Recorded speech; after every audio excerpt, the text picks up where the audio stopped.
আসসালামু আলাইকুম সবাইকে, আশা করি সবাই ভালো আছেন। তো আমি আজকে ওমান থেকে দরদ মুভি সম্পর্কে কিছু একটা বলবো।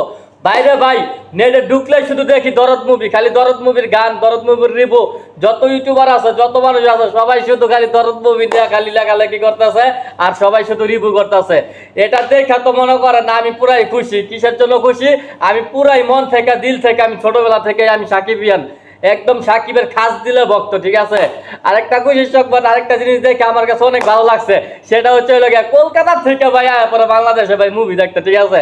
আমার তো ভাই মনটা চাইতেছে ভাই শুধু আমি দেশে কখন যাব, ঠিক আছে, কিন্তু দুঃখের বিষয় যাইতে পারতাছি না। আর এখানেও দরদ মুভি রিলিজ হয় না, ঠিক আছে। একটাই আফসোস যে দরদ মুভিটা দেখতে পারি না, কিন্তু যতটুকু আমি দেখলাম নেটে ভাই, দরদ মুভি নিয়ে যত মানুষ যত কথা বলছে, বেশিরভাগ মানুষই ভালো রিভিউ দিছে, ভালো কথা বলছে। আর একটা কথা, সবাইকে বাঙালি যত মানুষ আছে সবাই ভাই দরদ মুভিটা ভাই সবাই দেখবো। কিসের জন্য দেখবো ভাই? এটা প্যান ইন্ডিয়ান মুভি, ঠিক আছে। আর দ্বিতীয় কথা হচ্ছে আমাদের সুপারস্টার মেগা স্টার সাকিব খানের মুভি, ঠিক আছে। মেগা স্টার সাকিব খানের মুভি, তাই আমরা মুভিটা দেখা, সবাই মুভিটা দেখা ব্লকবাস্টার করে ফেলাইবো, ঠিক আছে। 100 কোটির উপরে টাকা ইনকাম করা দেবো এই মুভিটাকে, ঠিক আছে।